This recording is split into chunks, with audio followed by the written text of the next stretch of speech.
যার কাজ তাকে প্রশ্নবিদ্ধ করা, প্লিজ সেই কাজটা করেন। কাকে গ্রেফতার করা হয়নি, কাকে গ্রেফতার করা হচ্ছে না, এটা প্লিজ স্বরাষ্ট্র মন্ত্রণালয়, একজন স্বরাষ্ট্রমন্ত্রী আছেন, থার্ড কি প্রসঙ্গ তুলেছিলেন, থার্ড প্রসঙ্গ যেটা এটা স্বরাষ্ট্রমন্ত্রীকে জিজ্ঞেস করবেন প্লিজ। আমি তো না, আমি তো সরকার প্রধান না, আর আমি তো স্বরাষ্ট্রমন্ত্রী না। তাও আমার ইচ্ছা সব হবে না, কারণ আপনারা নিশ্চয়ই জান না আমি সব বিচারককে নির্দেশ দিই।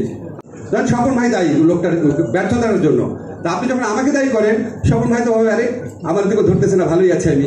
তা আপনার অ্যাকাউন্টেবিলিটির প্রথম শর্ত হচ্ছে যার কাজ তাকে প্রশ্নবিদ্ধ করা, প্লিজ সেই কাজটা করেন, তাহলে আমাদের সবার কাজের মান বাড়বে, আমাদের অ্যাকাউন্টেবিলিটিটা বাড়বে। উদ্দেশ্যে করা হয় নাই, আওয়ামী লীগকে নিষিদ্ধ করার উদ্দেশ্যে করা হয়েছে। তাছাড়া দল নিষিদ্ধ করার অন্যান্য আইনে অনেক বিধান রয়েছে, সন্ত্রাস দমন আইনে রয়েছে, নির্বাচনী আইনে রয়েছে, এমনকি স্পেশাল পাওয়ার সেক্টরের মাধ্যমে করা সম্ভব। মানে করতে চাইলে তো অন্য আইনেই করা যায়। তাহলে যুদ্ধ অপরাধীদের বিচারের জন্য, মানবতা বিরোধী অপরাধীদের জন্য যে আইন করা হয়েছে সেটার মধ্যে নতুন করে এটা আনার দরকার নেই, অধিকাংশের মতামতের ভিত্তিতে এটা বাদ দেওয়া হয়েছে। সেকেন্ড প্রশ্ন হচ্ছে বিডিআর যারা সদস্য আছেন, আপনারা জানেন যে আমি নিজে এই ব্যাপারটা কতটা ক্ষুব্ধ ছিলাম, সবসময় লিখেছি। আমার সাথে কয়েকদিন আগে ওনাদের পরিবারের সদস্যদের কথা হয়েছে। আমাদের সরকারের পক্ষ থেকে জামিনের ব্যাপারে কোন রকম, আই রিপিট, কোন রকম বাধা বিঘ্ন কোনো কিছু সৃষ্টি করা হয় নাই। আমাদের প্রসিকিউটরই ছিল না, যে শুনানি হওয়ার কথা ছিল আলিয়া মাদ্রাসা, সেখানে একটু জটিলতা সৃষ্টি হয়েছে। ডিটেল বলতে চাই না, ওখানে যারা মাদ্রাসা ছাত্র আছে তারা বলছে এখানে বিচার করতে ওনারা দিতে আগ্রহী না। এই সমস্ত সিচুয়েশনের কারণে হচ্ছে বিডিআর, আমি প্রত্যেকটা বিষয় ধরে ধরে বলবো। আর থার্ড কি প্রসঙ্গ তুলেছিলেন, থার্ড প্রসঙ্গ যেটা এটা স্বরাষ্ট্রমন্ত্রীকে জিজ্ঞেস করবেন প্লিজ। আমি তো না, আমি তো সরকার প্রধান না, আর আমি তো স্বরাষ্ট্রমন্ত্রী না।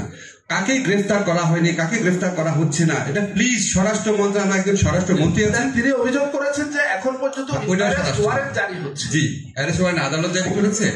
আচ্ছা, এটা আদালত যদি জারি করে থাকে আমরা দেখবো অবশ্যই।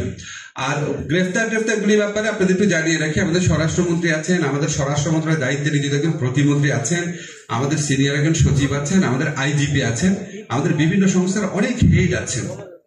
ঠিক আছে, কনসার্ন মিনিস্ট্রিকে কনসার্ন বিষয়টা প্রশ্ন করলে সুবিধা হয়। আমি একটু আমার মূল বক্তব্যে আসি।